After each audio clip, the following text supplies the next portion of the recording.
사람이 알고 있는 지식 가운데서 지식이 확실해야, 그래야 그 지식이 작동합니다.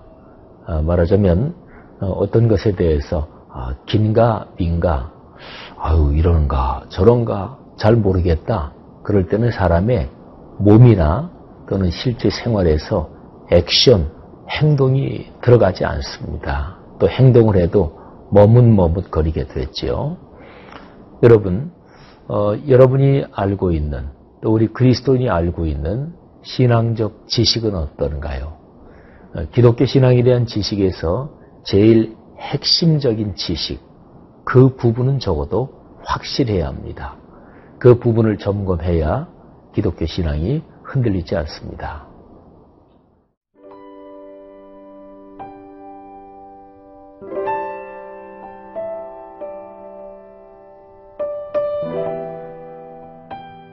요한복음 9장 24절에서 34절 말씀입니다.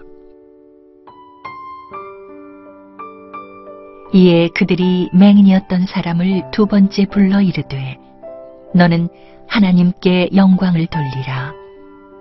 우리는 이 사람이 죄인인 줄 아노라. 대답하되 그가 죄인인지 내가 알지 못하나 한 가지 아는 것은 내가 맹인으로 있다가 지금 보는 그것이니이다. 그들이 이르되 그 사람이 네게 무엇을 하였느냐? 어떻게 내 눈을 뜨게 하였느냐? 대답하되 내가 이미 일렀어도 듣지 아니하고 어찌하여 다시 듣고자 하나이까? 당신들도 그의 제자가 되려 하나이까? 그들이 욕하여 이르되 너는 그의 제자이나 우리는 모세의 제자라. 하나님이 모세에게는 말씀하신 줄을 우리가 알거니와 이 사람은 어디서 왔는지 알지 못하노라. 그 사람이 대답하여 이르되 이상하다.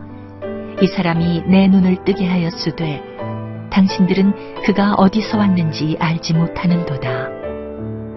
하나님이 죄인의 말을 듣지 아니하시고 경건하여 그의 뜻대로 행하는 자의 말은 들으시는 줄을 우리가 아나이다.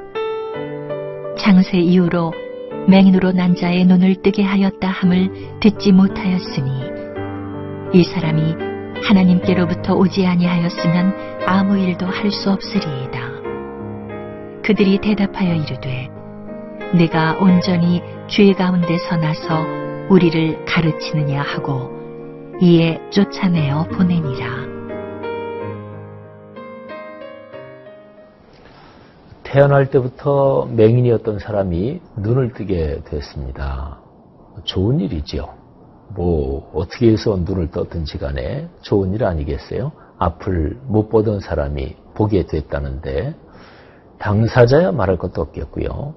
또 그 부모들 진짜로 또 말할 것도 없겠고 그 부모들로서는 태어날 때부터 맹인이었는데 그 아이에 대한 부모로서의 죄책감 또는 미안함이 얼마나 컸겠어요.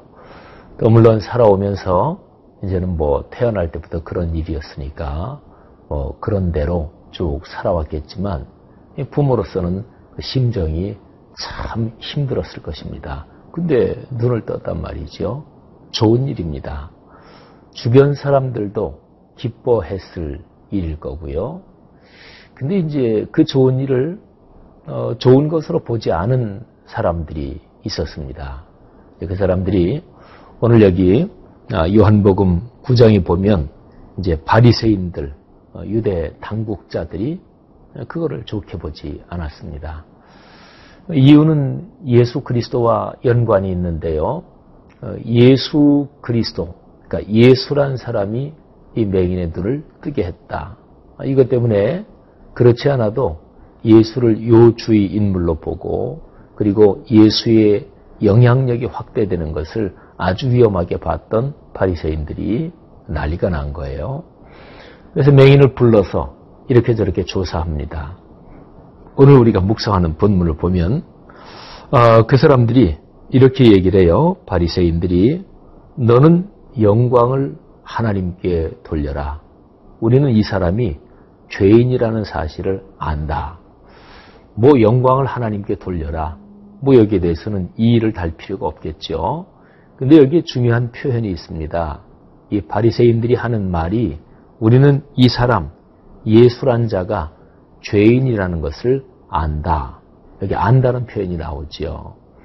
근데요, 이 사람들의 얘기를 듣고서 이 눈을 뜬 맹인, 이 사람이 뭐라고 대답하는지 이게 오늘 묵상하는 본문에서 아주 중요합니다.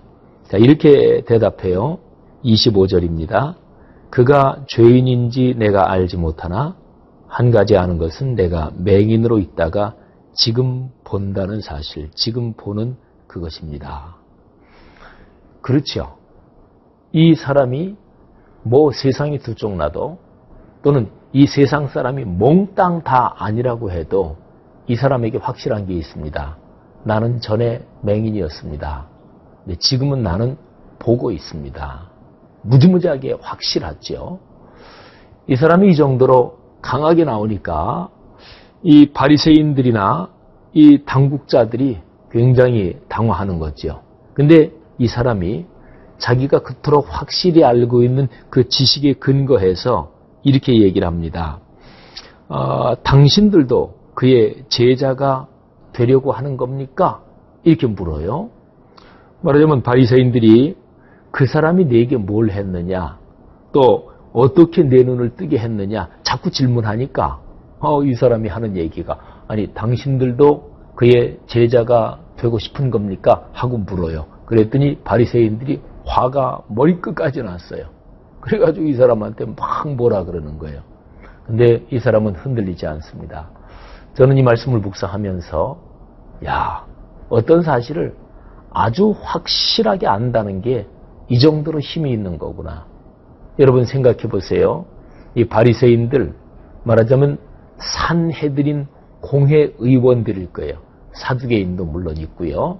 하여튼 그 당시 유대 사회에서 제일 세도가 당당한 사람들이에요.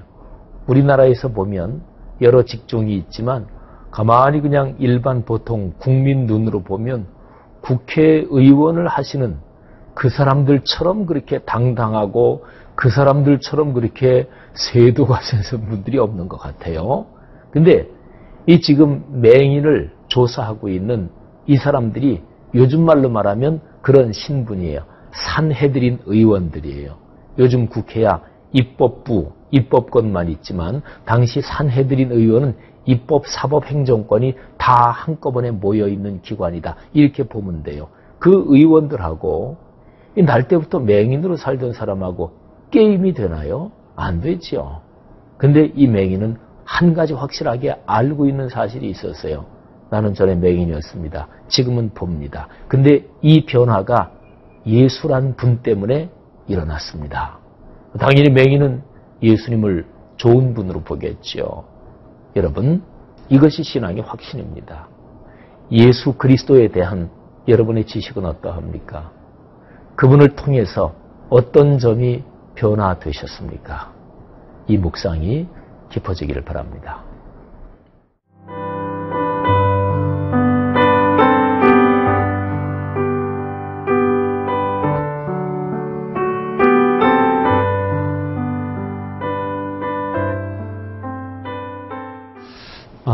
이 맹인과 그리고 산헤드린 의원들, 바리새인 또 뭐 사두개인들 이런 사람들하고의 대화에서 말이죠. 이 맹인이 아주 당당해요. 한번 가만히 요한복음 9장 이 사건의 본문을 이렇게 생각하면서 상상을 해보십시오. 이 맹인은 참 당당합니다. 알고 있는 지식이 확실하기 때문에 그랬습니다. 근데 지금 안달이 난 거는 이 당국자들이 안달이 난 거예요. 아니, 이 사람이 예수라는 자 때문에 눈을 뜨게 됐다. 이게 필시 많이 알려질 텐데, 이거를 차단해야 될 텐데, 근데 이 당사자 이 사람이 너무너무 당당하거든요. 그리고 너무너무 확신에 차 있거든요. 그는 그럴 수밖에 없어요. 내 삶에서 어떤 변화가 일정한 강도 이상으로 강렬하잖아요. 그러면 당당할 수밖에 없죠. 이거는 무대뽀하고 달라요. 교만하고 다릅니다. 새도 부리는 거하고 다릅니다. 내 삶에서 일어난 그 변화, 거기에 대해서 감격하는 거예요. 감격하고 감동하고 하니까 어떤 에너지가 발생해요. 에너지는 힘이거든요. 영향력이거든요. 어떤 에너지가 발생하면 그 에너지는 가두어 둘 수 없어요. 그게 밖으로 퍼져가지요. 그게 바로 영향력인 거예요. 여러분, 계속해서 이 당국자들하고 이 눈을 뜨게 된 이 사람하고 대화가 오고 가요. 그러면서 이 눈을 뜨게 된 사람이 하는 얘기가 하나님이 죄인의 말은 안 들으신다고 알고 있고 또 죄인을 통해서 하나님이 역사하시고 그러시는 거는 없을 테고 경건하고 하나님의 뜻대로 행하는 사람의 말을 들어주시고 그런 사람을 축복하시고 그게 당연할 텐데 창세 이후로 맹인의 눈을 뜨게 했다. 이런 거를 들어본 적이 없는데 지금 제가 눈을 떴습니다. 그러니까 예수라는 이분이 하나님께로부터 오지 않았다면 이 일을 할 수 없었을 거 아니겠습니까? 하고 얘기를 하는 거예요.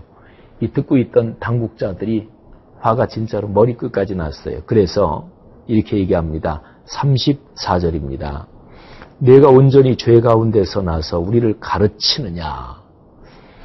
그 당시에 어떤 신체적인 장애를 가진 채로 태어난 거, 이거는 설명하자면 여러 가지 의견이 있을 수 있지만 근데 어쨌든 죄 가운데서 났다. 하나님의 벌을 받은 거다. 이렇게들 생각들 하고 있었거든요. 그 표현이에요. 네가 죄 가운데서 태어나서 그런데 감히 우리를 가르치느냐.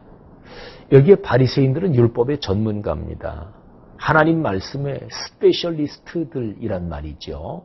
근데 감히 죄 가운데서 태어난 자가 감히 우리를 가르치느냐.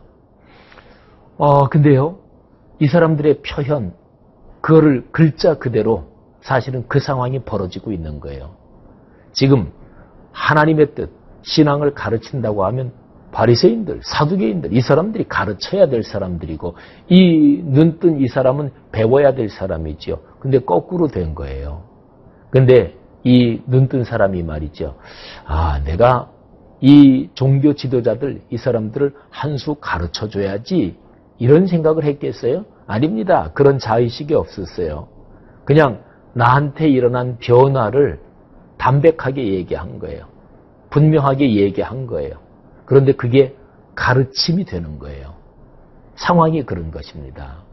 여러분, 진정한 가르침이라는 게 무엇일까요? 우리 기독교 신앙을 다른 사람들에게 전한다, 가르친다, 어떤 것일까요? 그거는 전하고 가르치는 그 사람 속에 예수 그리스도와 연관된 체험이 확실하고 분명해야 돼요. 그리고 나서 그냥 그렇게 살면 돼요. 그것 자체가 가르침이고 그것 자체가 전도입니다. 오늘날 한국교회 또 이 시대의 그리스도인들에게 다시 한번 회복되어야 될 아주 중요한 것이 있다면 바로 이 점이라고 생각을 합니다. 여러분, 여러분의 삶에서 그런 가르침이 자연스럽게 흐를 수 있기를 축복합니다. 기도합시다. 하나님 은혜 감사합니다. 요한복음 9장에 나오는 눈뜬 이 사람의 삶에서 우리가 배우는 교훈이 우리의 삶으로 이어지게 되기를 원합니다. 예수님 이름으로 기도 올립니다. 아멘.